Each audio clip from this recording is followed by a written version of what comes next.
thewellnesscouch.com, streaming wellness into your lives. Download the app today.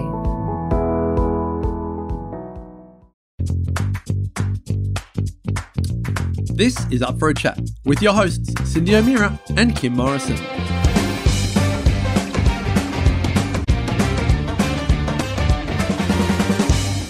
Here we are, up for a chat about the hottest topics that are important to you, inspiring you to awaken the change within. I'm Cindy O'Meara.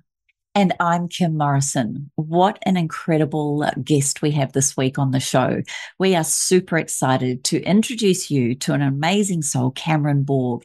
Now, this person's not only a nutritionist, he's also a pulmonary scientist, a health coach, he's a podcaster. You are going to love his story. Welcome to the show, gorgeous Cameron. Thank you so much for the introduction. I really appreciate it. Well, we are delighted to have you on the show. And maybe, but for the listener who may not have heard of you, could you take us on a little journey as to where it all began for you, why you became so interested, not only in nutrition, but also from a science point of view? We'd love to hear what drew you into this profession. Yeah, so I think as most people who end up in this health space, I had and currently still dealing with health challenges of my own. And, I was quite a sickly child. I dealt with a lot when I was an adolescent, not a very happy baby. And I grew up sort of, as you grow up, things start to get a little bit better as you reach teenager. As you reach a teenager, things sort of balance out a little bit. But I always had sort of health issues going on. I had asthma and eczema as a child and still deal with that a little bit today. And, I wasn't particularly interested in anything to do with health as, teenage boys tend to be like. And it just sort of reached fevered pitch maybe a year after I finished high school. I ended up, quite ill and just going back and forth between doctors and specialists, and they had no idea what to do. And a friend of mine sort of got me into some podcasts with interesting people talking about, nutrition and health. And I got really, really interested. When I was at school, all I wanted to be was a musician. I did all the arts and the music at school. I didn't do any science. I wasn't really interested. But when I started to, become a little bit more interested in the fact that, what you ate could actually change the way that you feel, and the things that you do with your lifestyle actually impact your health. Seems so obvious when you say it, but it wasn't obvious to me at the time. That just, got me hook, line, and sinker, and I became very, very passionate and interested in how all of that worked. And from then on, I sort of changed things around and sort of fixed up my life a little bit, and I found that I actually got myself better with the health problems that I was dealing with at the time. When, for well over a year, the doctors and specialists I was seeing had no idea what to do. So, I sort of got this sense of, you can sort of be your own doctor if you're really paying attention. And then I sort of fell down the rabbit hole of veganism, which was a huge mistake, but I'm very grateful that I've made that mistake so early on. I did that for about 18 months and absolutely wrecked my health again. And I learnt an inordinate amount from being captured by, pernicious ideas like those food ideologies. So now I'm well away from all of that.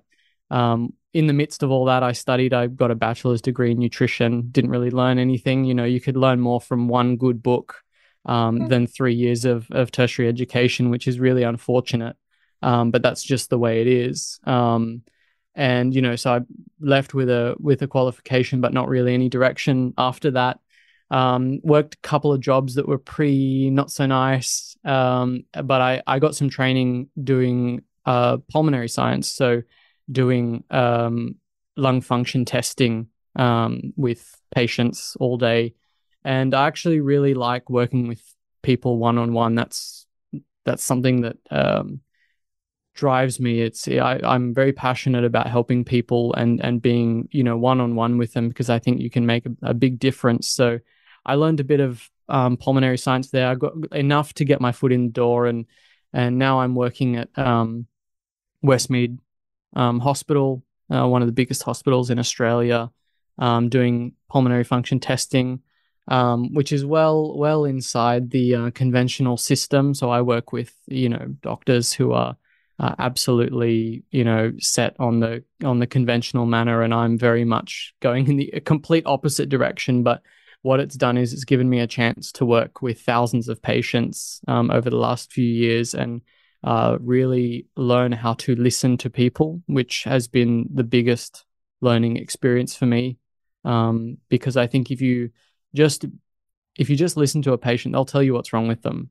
You don't have to do too much digging; they will tell you, and that's been a really important skill that I've learned. And all the while I've been working as a pulmonary scientist, I've been podcasting, reading as much as I possibly can, and just trying to be involved in this community of people that are looking sort of into the deeper aspects of health, into the impact of light and the electromagnetic spectrum on human health, everything from grounding to water science. I'm quite interested in it all, everything that goes beyond nutrition, because I think everything you put into your body, whether it's a photon of light or whatever water you're drinking, that all has to be considered under the umbrella of nutrition. So that's sort of a short-ish version of how I came to be so interested in these more esoteric ideas, because I got burned too many times by the conventional way of thinking, and I have found it much more fruitful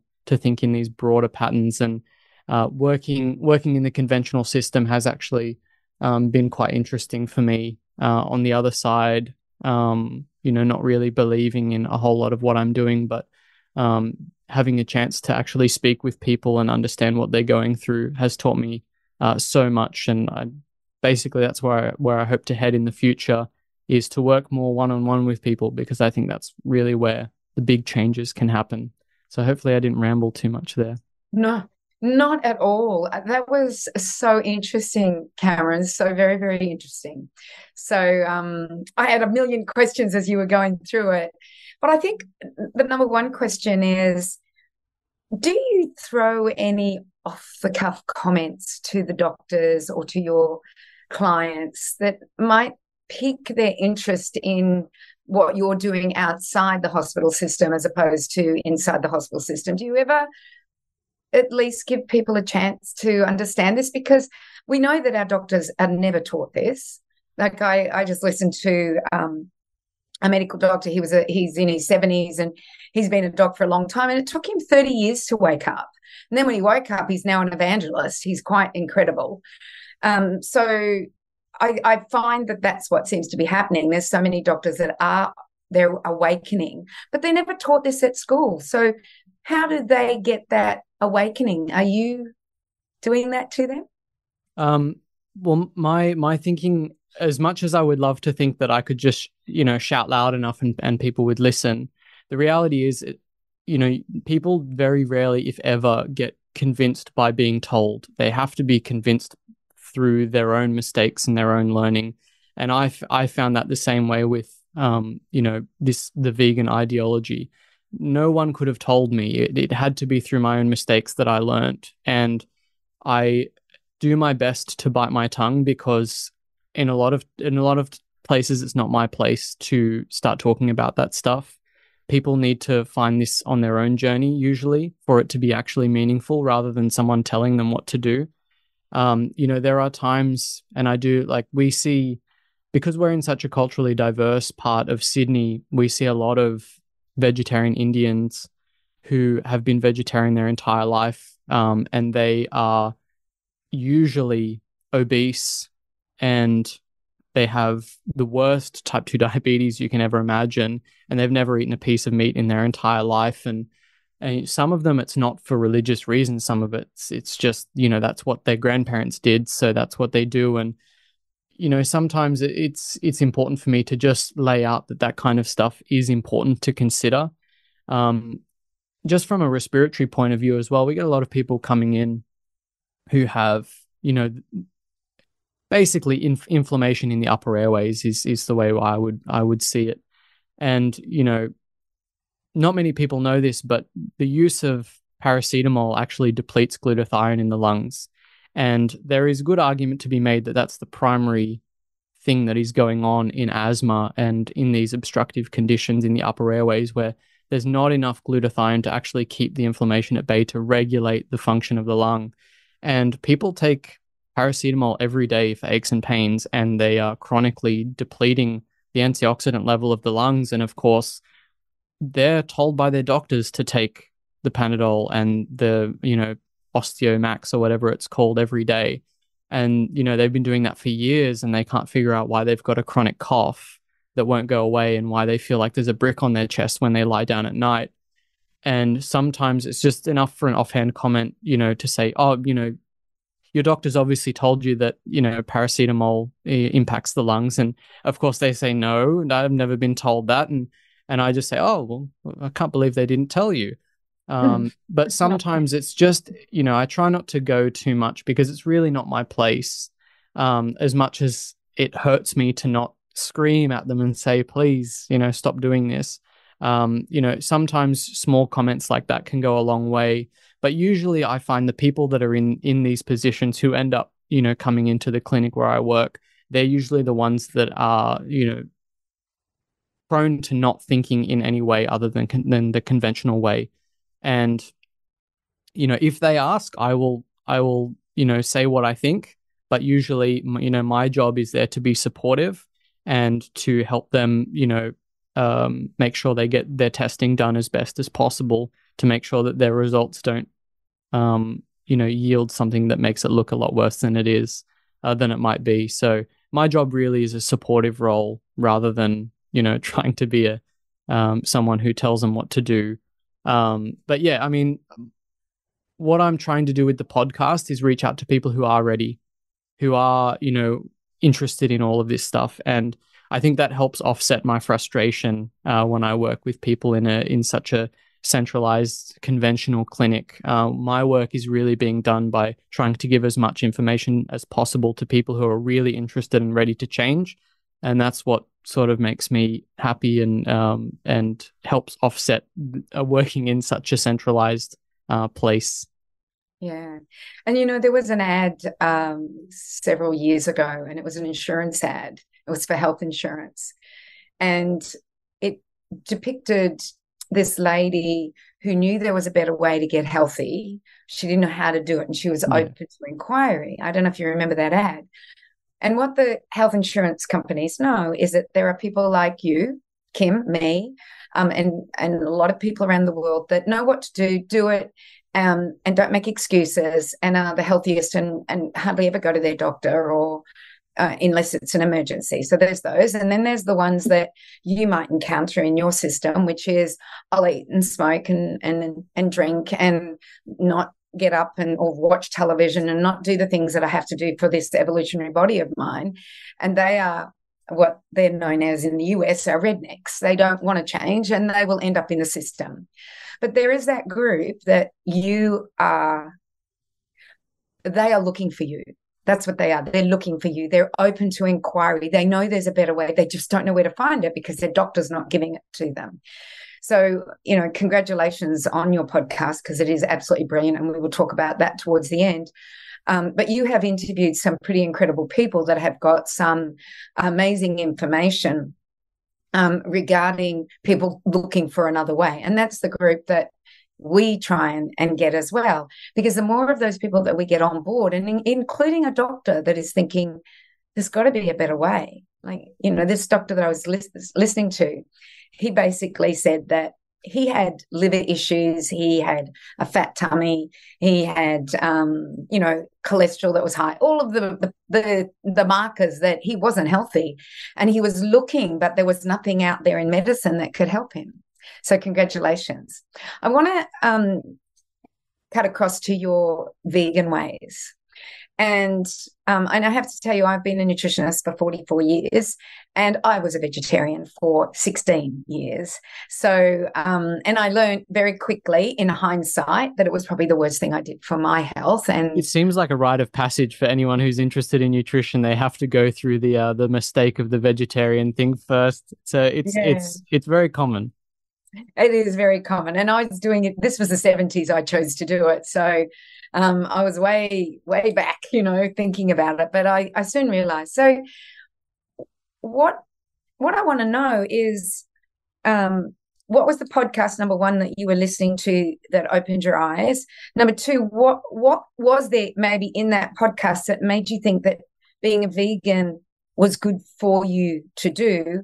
And then thirdly, what turned you away from that? What was the information or what was happening in your body that made you realize about that? And just before I do that with the Indians that are Hindu, and that is their way of life, and they have survived for 5,000 years as vegetarians, but they live in a different environment. They don't live in a temperate zone. In Sydney, you are, aren't you? Yeah. So they don't live in that temperate zone. They live on the equator in a very different zone. So they're never going to survive down in Sydney on a vegetarian diet, which we know. So those three questions that I have for you.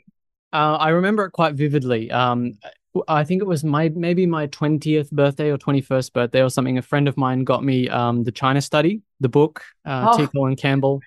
And I think I remember it quite clearly because he said, I think this book explains why Chinese people can eat rice and they don't get fat. I think that's what he thought the book was. And yeah, I was in a intellectually vulnerable place then, when you don't know very much, but you don't know that you don't know very much. So I was in this place where I thought, I knew more than I really did. And that book left quite an impression on me, despite the fact that now knowing how poor the science was and how you can't extrapolate it out to populations, I didn't know that at the time, but that sort of got me thinking quite seriously. And, I was really strong-willed. I went as soon as I think about halfway through the book, I was like, all right, this is it. This is for me. And yeah, it was 18 months of absolutely wrecking my health and trying to convince myself that it was working. And I remember, I'll tell you the exact podcast it was. It was Joe Cohen speaking to Jack Kruse. This is back, I think it was 2017 podcast. And I remember Jack talking about the importance of seafood. And, he goes, what does DHA do? Where is it most concentrated in the body? It's in the retina. What does DHA do? It amplifies the light signal, turns light into electricity. Where is the least light in the world? All right, the Nordic zone's far away from the equator. What do you know those people eat the most of? Seafood. And it just hit me. The whole facade fell away. And it was in a single instant, everything shattered in front of me when I realized, there's so much more to this than just food. This doesn't make any sense at all. And, he talks about, what about in India? All the people in the south close to the equator, they're vegetarians. What happens when you go further up? They use ghee. What happens when you go further up? They all eat meat and they all eat animal products. What about Italy? What do they do in Sicily? They use olive oil. What about you go further up to Rome? They use butter. What about up the top in the north of Italy? They use lard. You see, and I remember he says the quote, "Do you see how this works?" He said to Joe. And I remember just going, I've got it completely wrong. I got it completely wrong. Obviously, there's so much more nuance to all of this, and it's completely related to the environment. And that was when the whole thing shattered, and I started eating animal products again, slowly, but I did reintroduce everything. And for me, it wasn't, you hear a lot of people saying, I had a steak and I felt amazing again for the first time. It wasn't like that at all. I'm 6 years down the track now. I'm still recovering. I'm still, the damage it does can be quite substantial.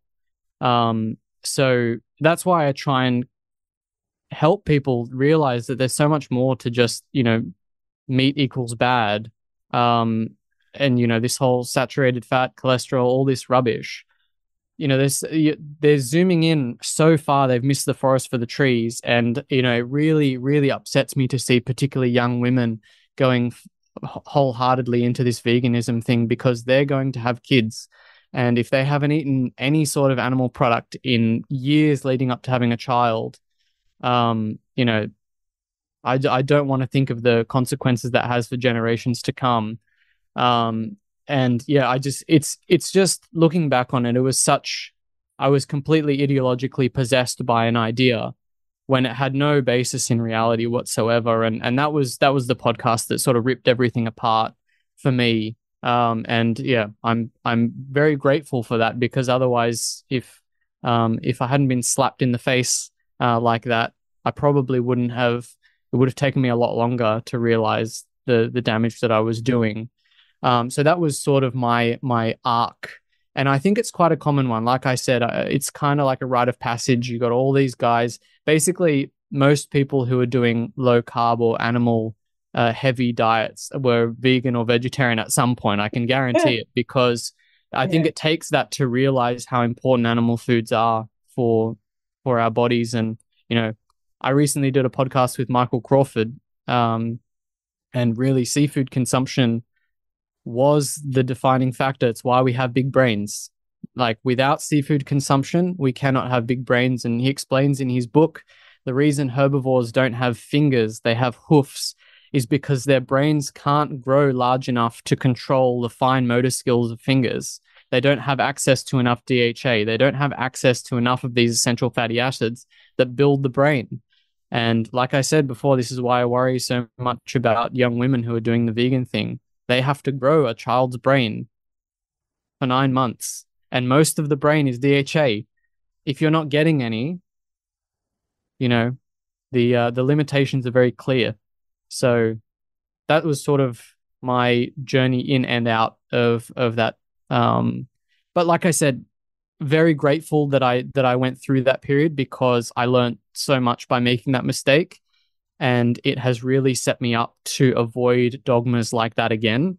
I'm constantly scared that I'm being parasitized by ideas again.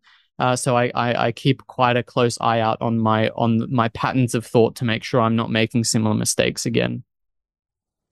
It's not easy with what's happening in the world at the moment with regards to the polarization of ideas. And it's not just nutrition. It's, sun's bad. You shouldn't go out in the sun. And then you've got Jack Kruse going, put your bits in the sun. He's, by the way, we have to tell you, we had a rite of passage with Jack Kruse. We interviewed him. How long was that? 2017, 2016? I don't know. Early adopters.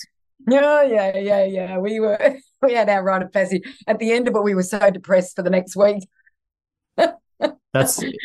We need personalities like him, because like I said, without someone like him being as straight to the point as he is, people like me would not snap out of it. So we need people to be harsh like he is. Yes, he was, wasn't he, Kim? Yeah, look, I'm fascinated by this. I've got a number of questions as well. Firstly, someone listening to this, probably not the teenage girl, but the mother or the father of the teenage girl. What would you say then to save these girls? Because a lot of them, it comes from more of a space of protecting animals, or it's about animal cruelty, or it's around their ethos around animals, that they don't eat it, or they may not even have an ethos. They just choose not to because it's cool or different. What would be your message to the parents listening to this? Or indeed, if we do have an awoken teenager listening, what would you say to them to save them the pain or the trauma that you and perhaps the likes of Cindy, who were vegetarian for so long, went through? There are sort of two pathways I think to perhaps go down. Sometimes it's important to not say anything, because like I said, if someone had said something to me, nothing would have happened, because I was so captured by the idea it wouldn't have mattered what anyone said. I needed to be slapped across the face, and that needed to happen privately, so that there was no one else around me, and I had to bear the brunt of the slap. And that happened when I was listening to that podcast. But if you're concerned about animals, you should also be concerned about yourself. And I was, in a way, I was really damaging myself, and that's not very nice. But usually that one doesn't hold up very much, because the vegans say, well, I feel fine, and that's okay. I genuinely hope there are people out there who are doing fine, doing what they're doing. The other thing I would suggest is there's a great book called The Case Against Reality by Donald Hoffman. Donald is a cognitive neuroscientist, and essentially what he's put forward is that it's a little bit esoteric, but essentially what we're experiencing in all of our perceptions is kind of not based in objective reality. All we're seeing is the example he uses is your user interface on your computer. What you see on your desktop is not actually there's not actually a folder there with your documents in it. It's just an image that represents all of the binary code and the voltage toggles underneath the hood. And essentially what he's saying is that all of our perceptions are just the user interface of what's really going on. And I found this to be quite compelling, and he's got mathematical formulas to show that the likelihood that what we experience in the real world is reflective of objective reality is zero mathematically. So I think from my point of view, what we're experiencing is just a reflection, just an image, but not a one-to-one of what objective reality really is. And his ideas they exist outside of space-time, so there's no space-time. It's impossible to conceive, but if there's no space-time, all we have is just what he calls conscious agents. So everything is consciousness. It's kind of like an idealism, but he calls it conscious realism. And if you realize that all we are experiencing is just interactions of conscious agents, and there's no death, there's no life, because those exist in space-time. When you kill and eat an animal, you're not really killing and eating an animal. What you're doing is just shifting your interaction with conscious agents. Now, I know that sounds really weird, but I think if you read the book, you understand that what is really going on in objective reality is not mirrored at all by what we see and experience. Then, killing and eating an animal is not really killing and eating an animal, although it looks like to us in our perception that's what's happening. I don't really think that's what's happening, and I'm very I understand. I sympathize with people who say they don't want to contribute to the slaughter of animals, and I completely understand that, and I wouldn't try and change their minds. But at the end of the day, I don't think that's really what's happening. I think that's just on our user interface that's what we see, and there are big problems. I agree with him. There are big problems with the way animals are raised. We are experiencing. I certainly wouldn't want to contribute to concentrated animal feeding operations. I certainly wouldn't want to contribute to the large-scale grain feeding of ruminant animals like cattle for the production of low-quality meat. I certainly don't want to contribute to that. I don't want to contribute to the battery hens and those $5 chickens you get at the supermarket. That's a real problem, and that I think that's part of the logic that vegans actually get right, is that this is totally wrong. And we shouldn't be doing that because it makes us look small as people, what we're doing, because we don't have to do that, and it's a cheap way out. But they do get that right. But like I said, it's very difficult when you're dealing with someone who's in that way of thought. I think most of it has to come from within. They have to actually find out for themselves, rather than be told. I don't think anyone's ever been convinced to not be a vegan when someone's said to them, you should not be a vegan. It doesn't work like that. So I think they have to learn the hard way, in a sense, like I did. And I think that's the best way to learn, because it's more long lasting and it's actually meaningful, rather than someone just telling you. And that's a long-winded answer. I'm not sure anyone's ever going to go read Donald Hoffman's book. But it's very interesting, and if you do try and grasp what he's saying, you start to realize that life and death don't really exist the way we think they do. It's just a continuum, and conscious agents cannot be destroyed; they just are. And I think that speaks to the sort of spiritual element, and I think that blends quite well with this idea of reincarnation. A lot of these old spiritual ideas kind of mirror what he's talking about in a lot of ways.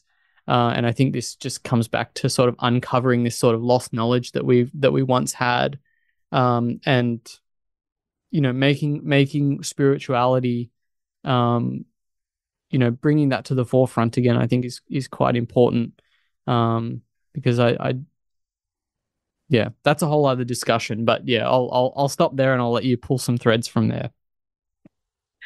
I think it's a very good discussion. I actually listened to an interview with him for about 3 hours, and I got into the 45-minute mark and I was confused.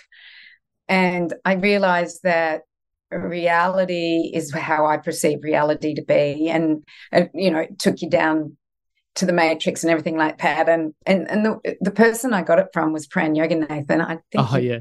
Pran really likes him. Yeah. Pran, yeah. I got it from Pran. And I just, in the end, I wrote to Pran, I go, just enjoy.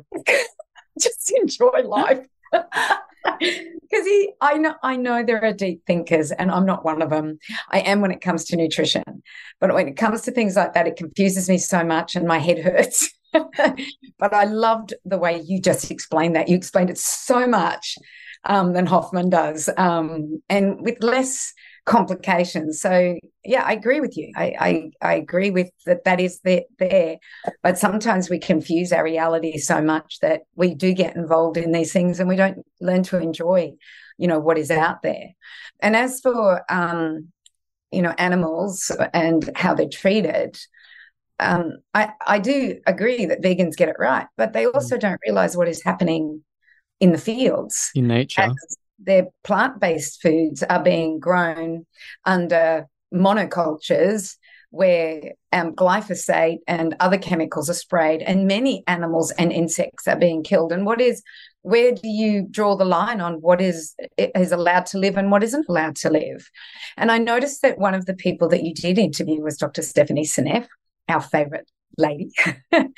How did you go with Stephanie? I guess what I want to ask is, I look at who you've interviewed, and you've interviewed some incredible people.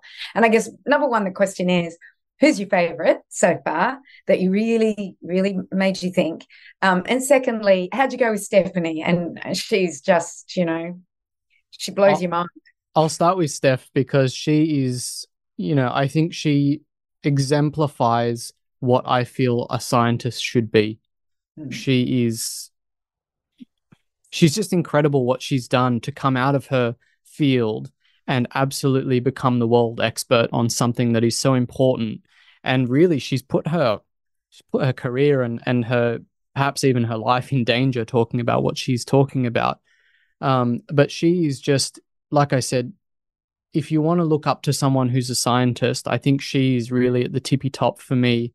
What she's done is really legitimize the concerns that mostly young mothers have with regard to what their children are being fed in the world that they're growing up in.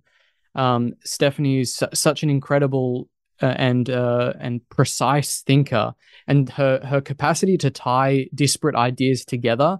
I'm not convinced anyone else could have actually explained the glyphosate story like she has, because she's been able to synthesize so many different things together to make the story make a lot of sense.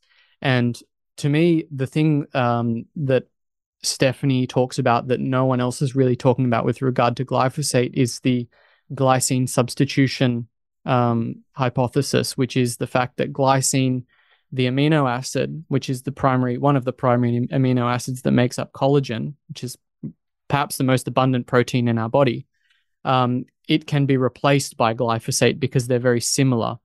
And in certain places, if glyphosate can substitute, it can be embedded into the protein itself instead of glycine.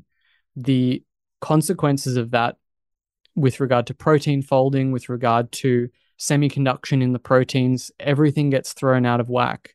And if you have a lifetime of accumulation, even if it's low dose accumulation and it's getting embedded into your bones, it's getting embedded into your fascia, it's getting embedded into anywhere that collagen is. And there's not just collagen. I mean, collagen is the most salient example because we know that it has a motif that can actually accommodate the extra stuff on glyphosate.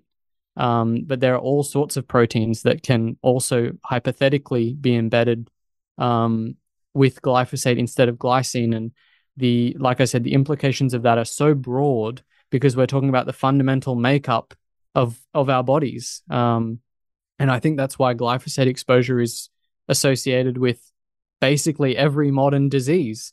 And whether it's true, I suspect it is. I have a paper on my desktop right now that was hidden by Monsanto. They did a study in the 80s showing that glycine substitution is probably happening.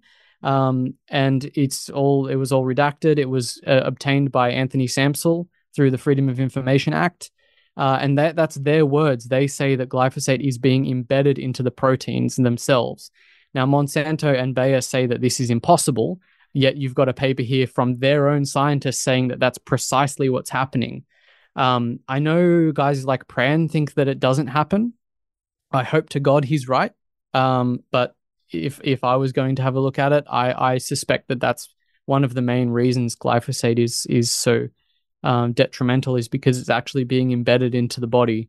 And it's very difficult to actually, you'd have to use radio labels and enzymes the way that they did in that study in the 80s on human flesh, maybe on a cadaver, to see if it's actually happening. But to my knowledge, I don't think that's going to be happening. So that's just a hypothesis at the moment. But Stephanie has come up, I think she's come up with that idea that all of these different proteins are accommodating. They have the ability to put a glyphosate instead of a glycine in. And, if the proteins aren't folding properly, structure and function are intimately linked. If you cannot have the right structure of a protein, the function is going to be impacted. And if that's happening globally, who knows? I mean, it could be causing everything from diabetes to Alzheimer's to Parkinson's to autoimmune disease. We just don't know. And I fear that we just won't know because no one's going to look into it. So that's sorry, go on. That's been my experience with Stephanie. I've had her on twice. She's got so much to talk about and so much knowledge and so many things going on. I feel like I could have her on 5 more times and still never scratch the surface of all the things that are going around in her mind. And she's done so many podcasts and she's great in all of them. She's like a dog with a bone. She just keeps finding new stuff to look for. And yeah, I really look up to her as a scientist. But as far as other guests on the podcast, I mean, they've all been so fantastic. It's been a real privilege to, reach out to people you're inspired by and you really, really enjoy their work. And then it's like they give you an hour of their time for no cost. And, they don't know who you are. It's really, really been amazing. But I think the people who I've had on who are the most exciting and who have left the biggest impression are Scott Zimmerman and Bob Fosbury, because these are guys who have come completely outside their comfort zones. Bob is an optical engineer Scott is an optical engineer and Bob is an astrophysicist. And they've both come to the same conclusions about the importance of near-infrared light in biology and the damage that our low emission bulbs and low impedance glass that we use in our homes and hospitals, even how much damage that's doing.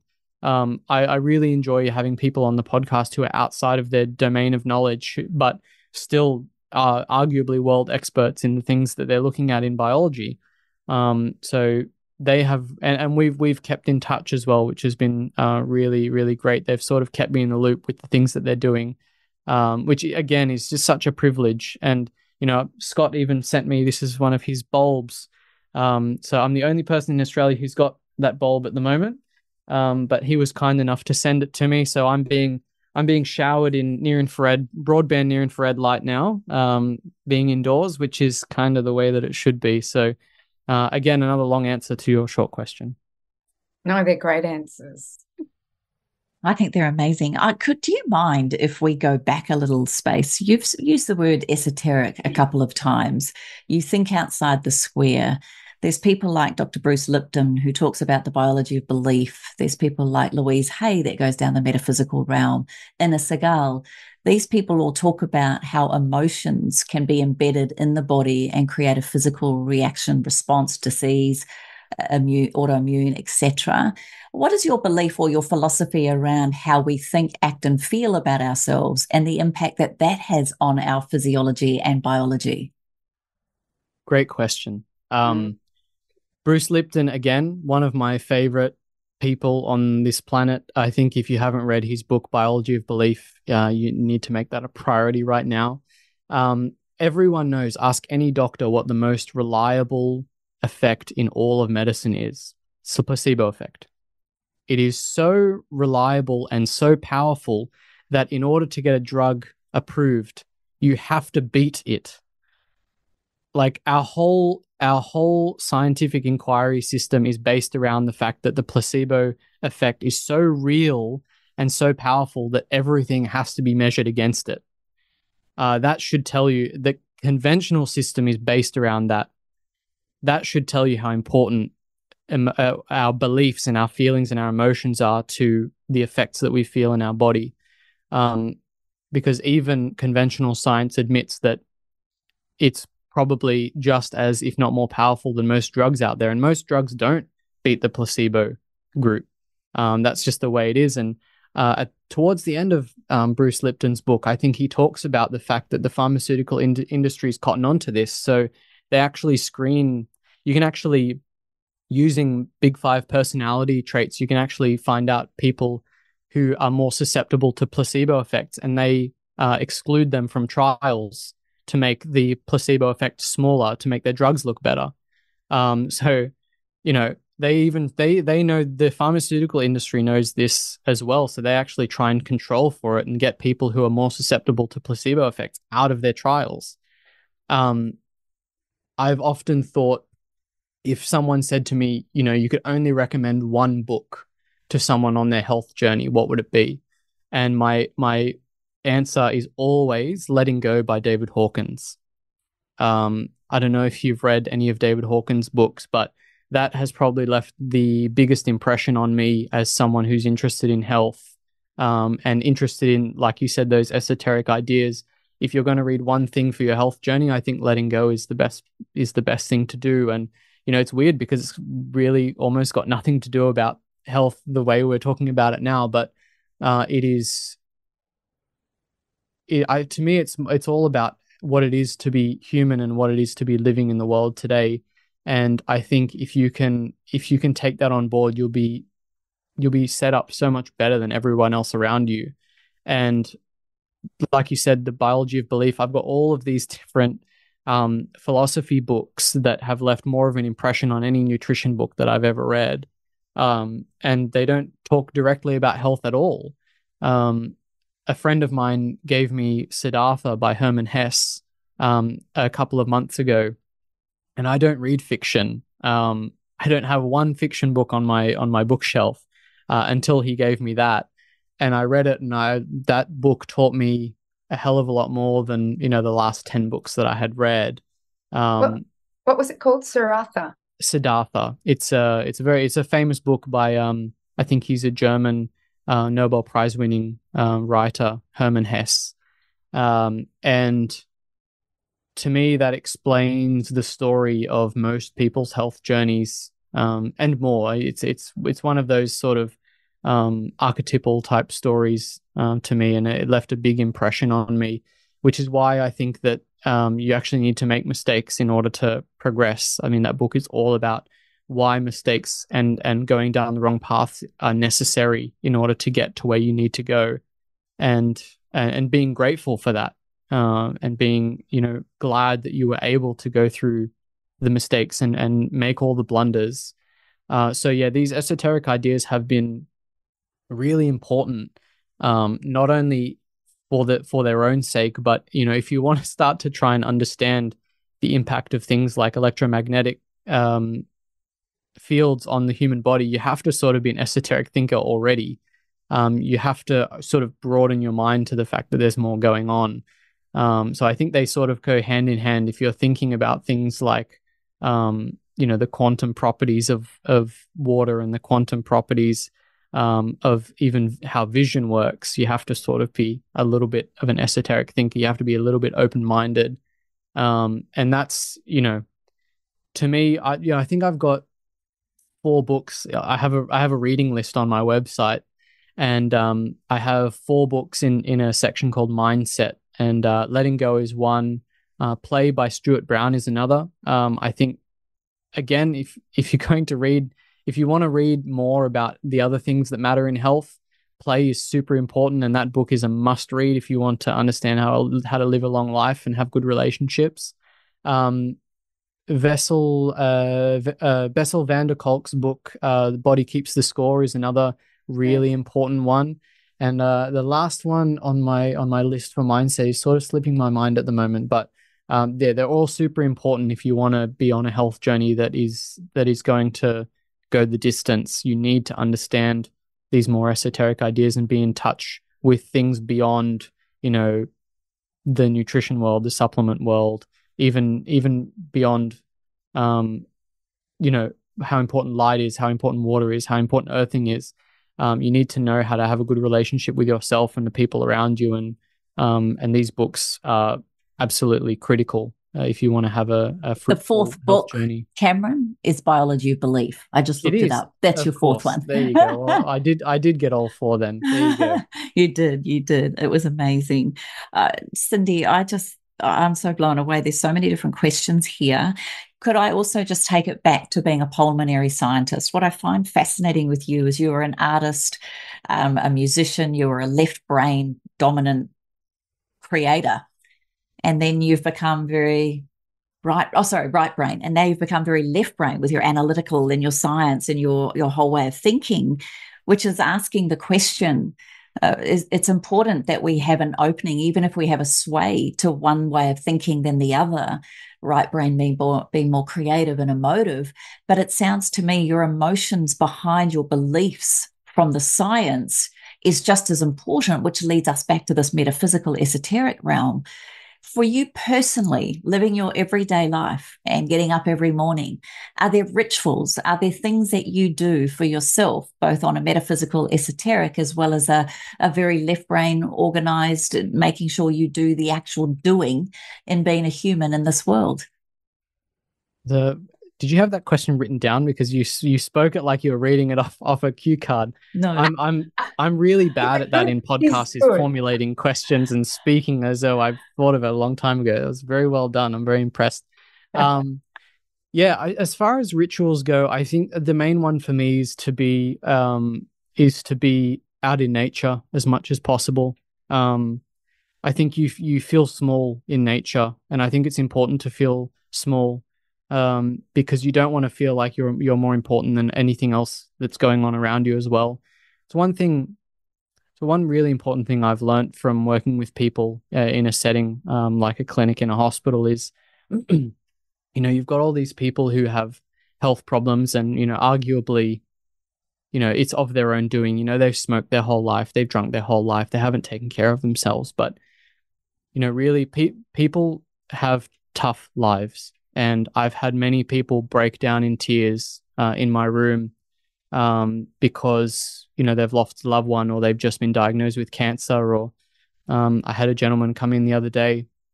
He was weather beaten. He looked like he'd had a rough life, smoked his whole life.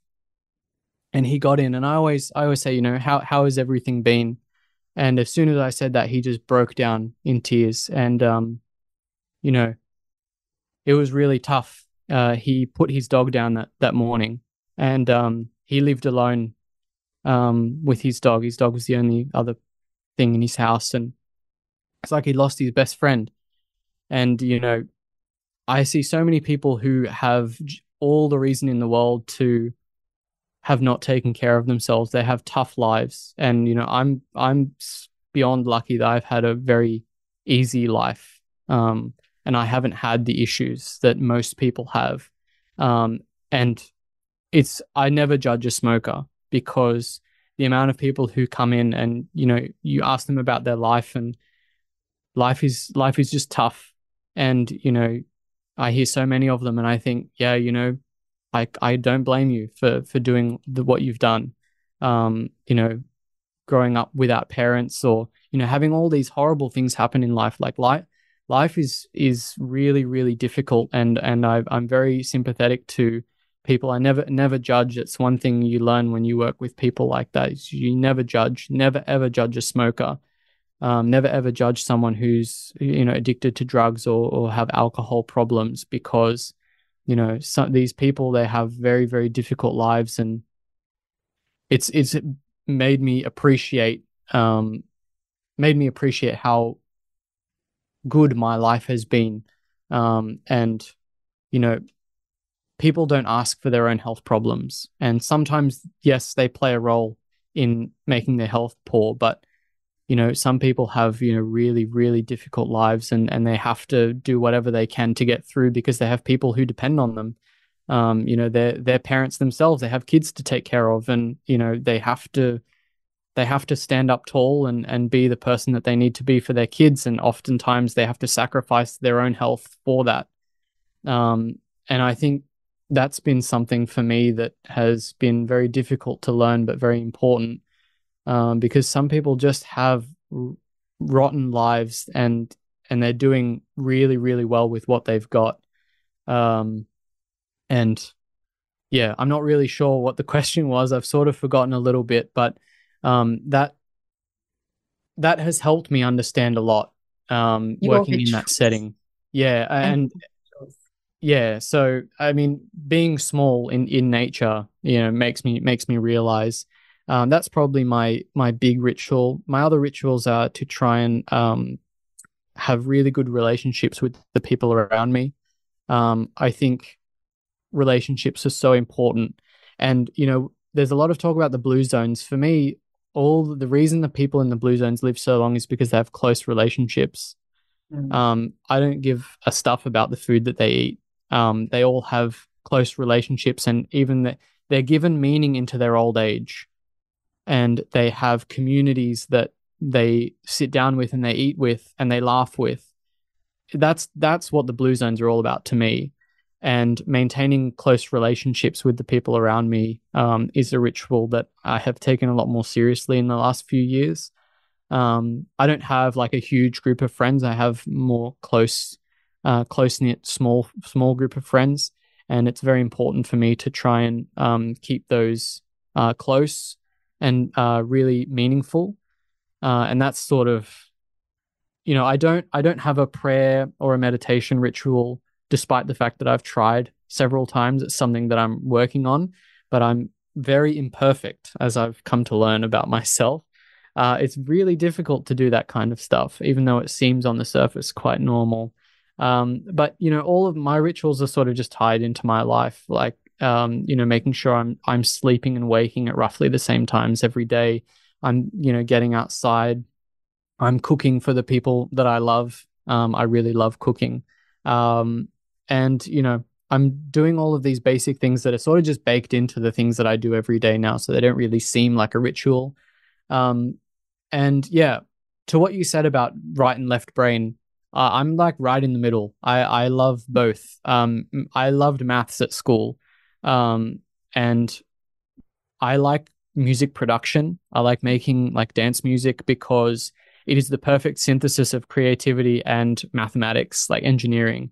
Because on one hand, you get to make a song which is super creative, but then you have to work in the constraints of this production where you have to use compressors and equalizers and make everything sound really beautiful through recording. So that's why I love that kind of stuff, because it's the perfect synthesis of creativity and mathematics. And I don't know if you know, but Ricci flow is a part of topology and mathematics about basically creating balance, creating order out of disorder. And that's where the whole concept behind Ricci flow nutrition is, basically going from every angle at something that's disordered and creating something that's perfect and symmetrical. That's why I use the concept for what I do, is because I think it really exemplifies what I think health should be about. It's about everything, coming from every single angle to make something symmetrical and perfect. Do you let people know where they can find you, like your podcast and your website? Give them that information. So my website is richiflownutrition.com. You can find me on like all the places where you get podcasts as well. And yeah, I'm notoriously bad at marketing, so I have not marketed myself at all, probably to my detriment. But yeah, I'm on YouTube, I'm on Instagram. My website is up, rickiflownutrition.com, and that's sort of my base where everything sort of comes from. So yeah, that's where people can find me. I'd like to spell that for people because it's a different spelling. It's RICCI, flownutrition.com. Yeah, I'm sure any variant on that would also bring it up because there's not much else on Rikki Flow on the internet. Well, Kim typed something in and it didn't come up because you typed something in and it didn't come up, did it? Well, that's because you said Rikki, Rikki. I did say Rikki Flow. I didn't know it was Rikki Flow. I've been toying with changing the name because it can be a little bit confusing, but it's hard to know whether it's too late and I just need to stick with it now. Yeah, and let's educate people. They can learn. Yeah. They can learn, and you're worth finding. So I can promise you this has been remarkable. I have one final question for you before Cindy might have one. Do you have hope for the universe, for us as a human species, given how many beliefs there are out there that are not in ideal for our health, or certainly not in flow with the way perhaps the three of us and the listeners would think? I am optimistic. I like to think of myself as a rational optimist. There's a few people out there who are rational optimists. I like Bjorn Lomborg's work. He is talking about why the climate disaster is not actually as bad as we think it is. And we're capable of doing so much. I mean, think about what we've done over the last 100 years as a species. We are quite incredible. I think we do need to be positive. Think about what we're doing here. I think that there is so much benefit to what people like you guys are doing, and it's a growing space. There are lots more people becoming interested. I think the pendulum swings. It will inevitably swing back, and people are going to be more interested in things like regenerative agriculture. They're going to be more interested in not going to their doctor for everything and looking for other ways to take care of themselves and to take care of their families. And, I think I am optimist. I am an optimist for sure. Although there are days where that optimism seems to dwindle. At the end of the day, yes, I am an optimist, but yes, I absolutely agree. It's not an easy job to have, being an optimist, because there is so much that can get you down. But yes, I'm hopeful, and I think, like I said, the pendulum will swing. There's always balance. There's always twos and fros with this stuff, and I can see a lot of people forced into thinking this way because of the way the world is headed. So I think there's every chance in the world that things are going to start swinging back the other way, and we are going to, as a culture, start taking control of our own health, start taking control of our own environment, and hopefully take back a little bit of control and make the world a little bit more balanced, a little bit better. That's what I hope for. Thank you so much. Really appreciate everything that you said, Cameron. You're wise beyond your years. And on behalf of Kim and I'd like to thank you for spending the hour with us on Up for a Chat. And like you with Stephanie Seneff, I think we could have quite a few more conversations because you just seem to have so many wonderful things to say, so much information that I think you're like Stephanie as well. So congratulations. Oh, well. To be compared to her, that's the best compliment I could ever get. You're amazing. Yeah, thank you. Thank you so much. This has been a production of TheWellnessCouch.com. Check us out on Facebook and join in the conversation on Facebook.com/The Wellness Couch. Subscribe to each show on iTunes and check us out on Twitter. The Wellness Couch, streaming wellness into your lives. Whilst the Wellness Couch presenter endeavor to provide accurate and helpful information to their listeners, these podcasts cannot take into account individual circumstances and are not intended to be a substitute for health and medical advice from a qualified health professional. You should always seek the advice of a qualified health professional before acting on any of the information provided by any of the Wellness Couch podcasts.